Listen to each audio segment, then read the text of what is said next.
Assalamualaikum warahmatullahi wabarakatuh. Teman-teman, saya baru dapat kiriman video dari senior saya, Dr. Antimon Ilyas, ya, tentang ya pendapatnya Wafi lah. Dan orang seperti Wafi inilah yang bikin kita umat Islam mundur, terlihat goblok di antara umat-umat yang lain gitu. Begini, masalah nasab itu, Wafi ini selalu mengungkit-ungkit pengakuan ulama yang sudah meninggal sepertinya. Jadi ulama yang dijadikan dalil untuk membenarkan pendapat Balawi, nasab Balawi ini adalah ulama-ulama yang sudah tidak bisa mengkoreksi apa yang dulu mereka fatwakan gitu. Bahwa Kiai Maimun Zubair, Mbah Maimun mengakui nasab Balawi sah-sah saja. Bahwa Kiai Hamid juga mengakui nasab Balawi sah-sah saja. Bahwa Kiai Nawawi juga mengakui nasab Balawi sah-sah saja. Tapi kita generasi muda nggak bisa ikut kayak seperti itu. Kerja ilmiah itu bukan seperti itu. Kerja ilmiah itu basisnya keraguan. Ya, seperti yang saya kemarin kalian lah ini lihat t-shirt. Ilmiah itu kan suatu kerja sistematis, sesuatu yang kita ragukan, kita uji apakah benar atau tidaknya, termasuk pengakuan Mbah Mun, pengakuan Kiai Nawawi, pengakuan Kiai Hamid itu ya harus kita uji kebenarannya. Itu konsekuensi kita hidup sebagai manusia, makhluk yang ilmiah gitu. Kalau semua ulama selalu semua generasi terikat sama ulama pendahulu, ngapain Imam Syafi'i sampai berbeda pendapat dengan Imam Malik? Ngapain Imam Ahmad bin Hanbal juga berbeda pendapat dengan Imam Syafi'i? Ya kan? Ngapain Ernst Rutherford berbeda pendapat dengan gurunya J.J. Thomson? Ngapain juga Niels Bohr berbeda pendapat dengan gurunya Rutherford? Generasi yang lebih maju itu selalu berusaha lebih pintar dari pendahulunya, bukan malah taklid gitu. Tapi untuk meruntuhkan pendapat pendahulunya harus dengan kerja yang sistematis, bukan cuma modal narasi. Jadi apa yang dikatakan Wafi itu nggak ilmiah sama sekali. Wafi jelas nggak pernah sekolah dan nggak pernah mendapat pendidikan tentang filsafat, apalagi filsafat ilmu. Jadi Robito Alawiyah ini memang mempekerjakan ustadz-ustadz geblek model Wafi. Apalagi kalau mengait-ngaitkan dengan saya sholat atau tidak. Ingat perintah pertama agama itu apa? Baca, bukan sholat. Dalam Islam itu perintah agama pertama apa? Baca, bukan sholat. Artinya apa? Belajar. Nabi itu memerintahkan belajar dari begitu kita dilahirkan ibu sampai kita menjelang meninggal. Perintah sholat baru kapan? Akil balik. Ya enggak? Logika Wafi itu jungkir balik. Saya berani bilang kalau dia mau, saya tes kecerdasannya, saya bayari. Jadi yang belain nasab Balawi ini ya geblek-geblek kayak Wafi itu. Perkara sholat dia jungkir balik nggak masalah, tapi nggak bikin dia pinter. Kalau dia pinter harus belajar, harus mau baca, harus mau menerima kebenaran. Kebenaran yang dia terima pun dia harus ragu dulu, tapi dia kewajiban ngujinya.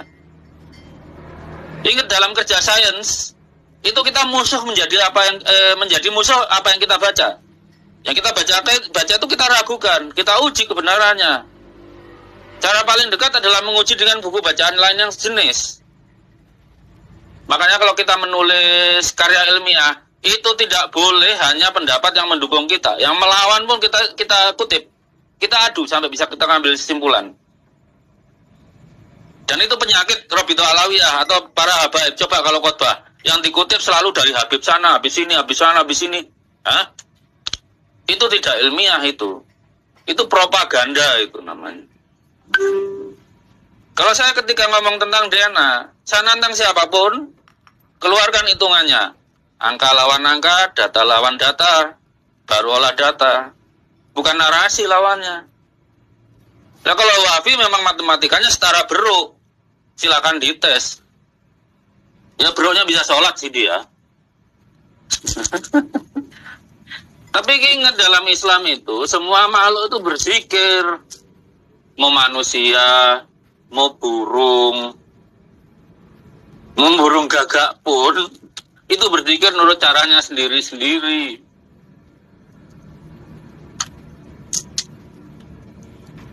Jadi yang rajin sholat bagus. Tapi kan kewajiban kita nggak cuma sholat aja. Ingat perintah agama pertama itu baca. Bukan sholat. Baca. Belajar. Belajar apapun yang memberi manfaat kepada umat manusia, kepada alam sekitarnya. Orang-orang yang masih suka nembakin burung itu ya orang goblok-goblok memang, Pi. Udah burung tinggal dikit, dagingnya pun dikit, kalau ditembak ngapain dia nembak burung? Kan mending bikin rel gitu, bikin sasaran bergerak dia tembak gitu. Bukan nembakin burung yang nggak bisa ngelawan. Jadi itu Wafi, kalau kamu sholat bolak-balik terserah, itu urusan pribadimu. Tapi apakah kamu dengan sholatmu itu membawa manfaat kepada bangsa Indonesia? Itu belum tentu. Kewajibanmu yang pertama itu belajar.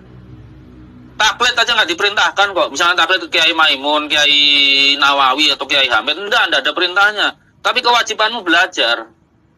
Dan dalam ilmiah, kita malah wajib meragukan pengakuan Kiai Maimun, Kiai Nawawi, Kiai Hamid Pasuruan itu kita wajib meragukan. Setelah kita ragukan, kita uji keyakinannya. Kalau mereka keyakinannya benar, ya kita benarkan. Tapi kalau keyakinannya salah, ya kita koreksi. Gitu loh.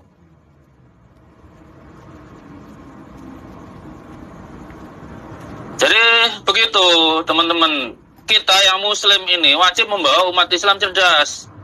Kalau Imam Syafi'i aja berani berbeda pendapat dengan gurunya, Imam Malik, dan Imam Ahmad bin Hambal juga berani berbeda pendapat dengan gurunya, Imam Syafi'i. Kenapa kita nggak berani berbeda pendapat dengan Mbah Mun?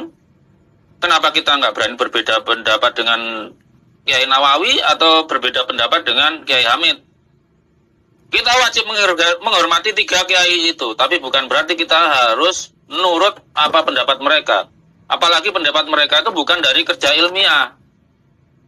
Cuma penerimaan aja karena nggak punya alasan menentang. Sekarang kita punya buktinya. Bahwa Pahlawi ini bukan keturunan paternal Nabi Ibrahim. Padahal pembuktian bahwa mereka keturunan paternal Nabi Ibrahim itu sebetulnya kan di beban Robito Alawiyah. Bukan beban kita. Kita tuh malah wajib nggak meyakini, nggak ada buktinya. Prinsip ilmiah kan begitu. Prinsip ilmiah siapapun yang mengklaim, dialah yang wajib membuktikan. Pahlawi tidak pernah. Buku nasabnya itu juga nggak tertib waktu kan. Secara kronografi kan nggak tertib waktu. Pencatatannya backdating jauh banget setelah tanda petik Ubaidillah. Entah dia beneran ada atau tidak. Meninggal. Tidak ada sumber primer bahwa Ubaidillah itu hidup, nggak ada. Tanyain Mama Zumail, sumber primernya Ubaidillah hidup itu apa? Bisa nggak dia menjawab secara definitif? Nggak ada.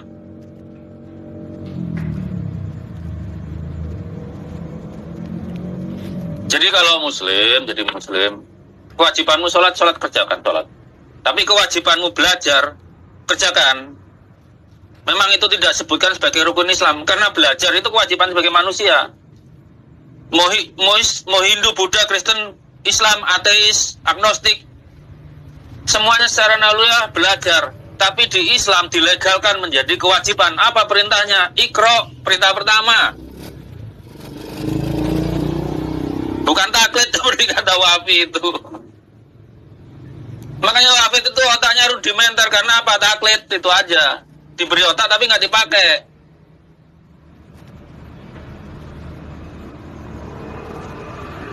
Nah, karena yang kemarin bilang Rumah apa saja cara berpikirnya salah. Kalau dia mau ilmiah, ya nasabnya Pahlawi diragukan dulu, baru diuji sesuai kata perkataannya.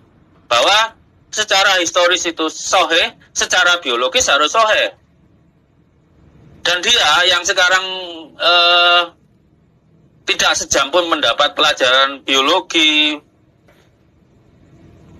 kimia, biokimia, genetika, terus apa lagi? Bioteknologi atau fisiologi berusaha memfalsifikasi kebenaran ilmu genetika. Ya, orang-orang bahwa pendapatnya Mas Ahmad Utomo itu nggak berbeda pendapat dengan saya. Bedanya cuma satu.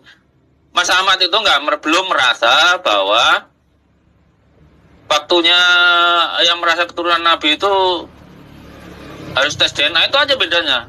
Kalau saya tegas, sesuai aturan ilmiah, yang mengklaim itu yang wajib membuktikan.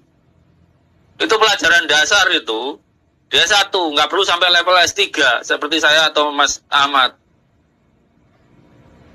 Jadi kalau untuk paham tentang genetika, wah Anda nggak perlu sampai PhD kok. Asal mengambil pelajaran genetika dasar, terus biokimia dan kimia di kinetika laju reaksi, Anda akan tahu kalau nasabnya Balawi ini batil. Dan Yuwafi kalau membawa Mbah Mun, Kiai Nawawi, dan Kiai Hamid, beliau bertiga itu wajib kita hormati. Jangan dibawa-bawa. Kalau pendapatnya salah kemudian jadi acuan kamulah yang harus tanggung dosanya. Tanggung jawab beliau bertiga ini hanya sampai sebatas umurnya. Kalau salah, kita generasi berikutnya yang mengkoreksinya untuk memuliakan tiga kiai besar ini. Membuat mereka salah itu bukan untuk menurunkan kehormatannya, enggak kok. Buktinya ya Imam Malik tetap terhormat, Imam Syafi'i tetap terhormat walaupun ada madzhab baru, atau kalau di ilmu pengetahuan alam itu J.J. Thomson tetap terhormat, tercatat sejarah. Ernst Rutherford juga tercatat sejarah, Niels Bohr juga tercatat sejarah. Semua manusia yang punya peran dalam ilmunya walaupun dikoreksi oleh generasi berikutnya itu tetap dihormati oleh sejarah. Tapi yang tidak mau memakai otaknya untuk mengoreksi pendapat pendahulunya itu tidak akan dipakai sejarah, nggak bakalan diingat.